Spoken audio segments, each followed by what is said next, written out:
Assalamualaikum warahmatullahi wabarakatuh. Apa kabar rekan-rekan semuanya? Di video kali ini kita akan mengupdate informasi berkenaan dengan usaha dan upaya yang dilakukan rekan-rekan paruh waktu sampai ke Presiden. Nah, dua berita berikut ini saling berkaitan. Kita akan jelaskan bagaimana upaya yang dilakukan rekan-rekan PW sehingga sampai ke meja Presiden. Bagaimana info lengkapnya, ikuti video ini sampai selesai.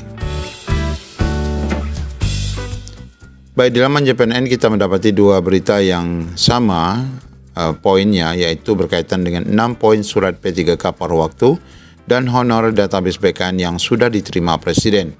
Kemudian yang kedua berkaitan dengan Ketua Umum R2R3 lega, di mana perjuangan P3K paruh waktu dan honor database BKN akhirnya sampai di hujung. Ya, kita baca informasi kedua ini dan ini sudah merangkum informasi pertama tadi.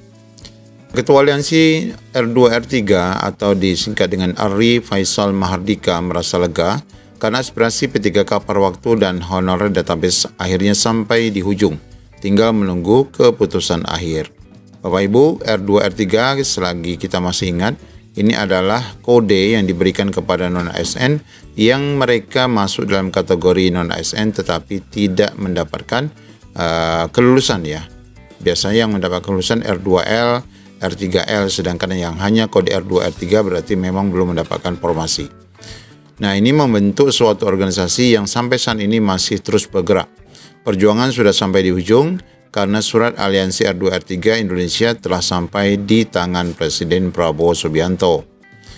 Surat tersebut disampaikan langsung kepada Pak Presiden saat mengunjungi Bangkalan pada Selasa 23 Juni 2026 yang lalu.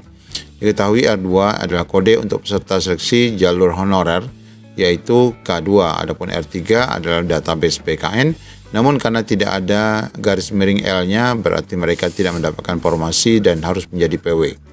Surat yang sudah saya sampaikan itu di tangan Presiden berisi aspirasi dan harapan besar kepada pemerintah terkait penyelesaian status R2R3 yang telah mengikuti proses pendataan nasional dan seleksi ASN sesuai kebijakan pemerintah.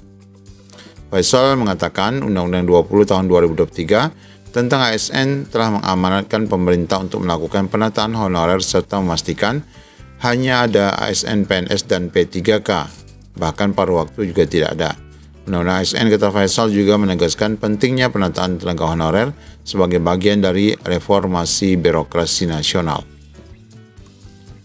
Nah, beliau menambahkan, dikatakan bahwa honorer database BKN merupakan pegawai non-ASN yang telah diverifikasi dan divalidasi oleh pemerintah juga melalui proses pendataan resmi yang dilakukan secara nasional oleh BKN ya. Kita ingat pendataan 2022 ya. Di mana pendataan tersebut bertujuan agar pemerintah mempunyai data valid sebagai dasar penyusunan kebijakan tenaga honorer.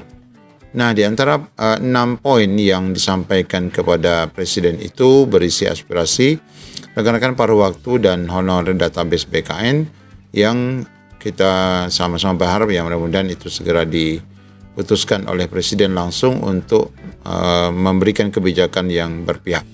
Yang pertama, percepatan pengangkatan seluruh R2 dan R3 yang saat ini berstatus P3K paruh waktu agar menjadi P3K penuh waktu. Jadi tidak ada lagi berpikir harus ada anggaran dulu baru diangkat. Ini akan membuat masa pengangkatan paruh waktu ini menjadi lambat.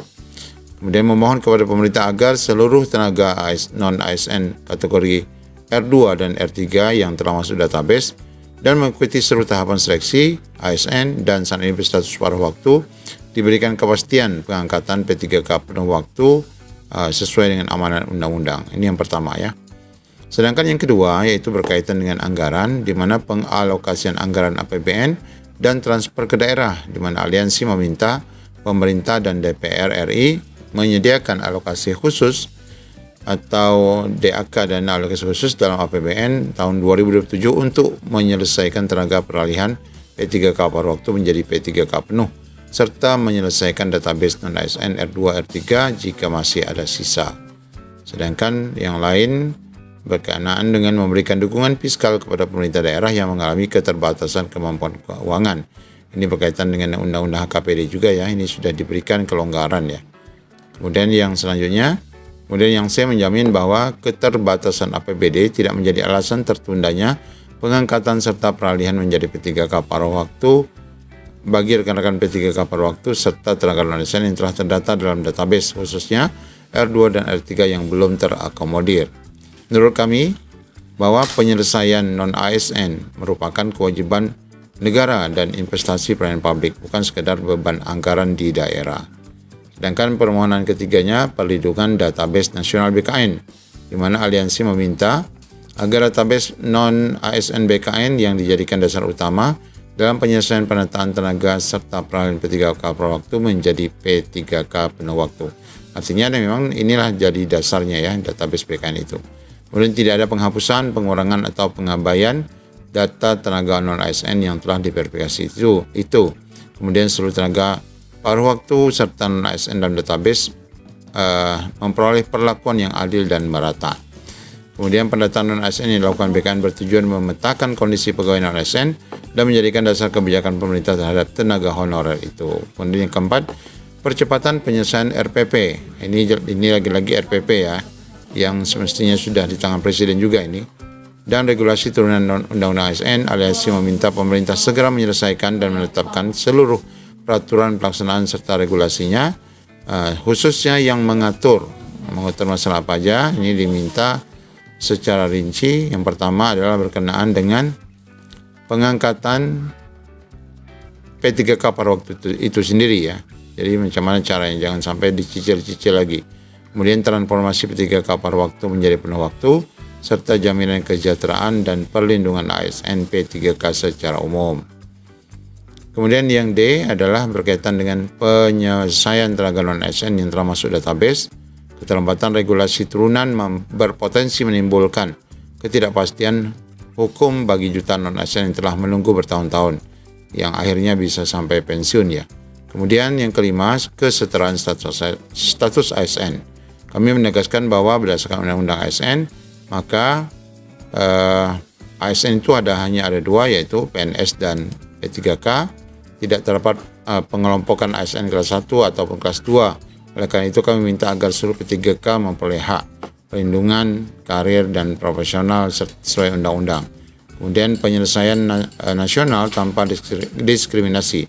Aliansi meminta agar memastikan tidak ada diskriminasi database R2 R3 saat peralihan menjadi penuh waktu. Tidak ada perbedaan pelakuan antara instansi pusat dan daerah. Tidak ada pengangkatan tenaga baru ya selama penataan ini belum selesai. Nah, kemudian pernyataan sikap dari R2 R3 ini adalah sebagai berikut ya. Bahwa mendukung penuh reformasi birokrasi sistem merit dan transformasi ASN nasional. Yang disampaikan sebagai penutup bahwa rekan-rekan ini merasa lega bisa menyerahkan surat ini langsung ke Presiden. Ini semata-mata ikhtiar kami untuk perjuangan nasib rekan-rekan R2 R3, mudah-mudahan disetujui Bapak Presiden. Ya, silakan diaminkan ya bagi rekan-rekan yang mungkin masih masuk dalam status R2 R3 yang memang sampai saat ini masih berada di status P3K paruh waktu. Demikian, Assalamualaikum warahmatullahi wabarakatuh.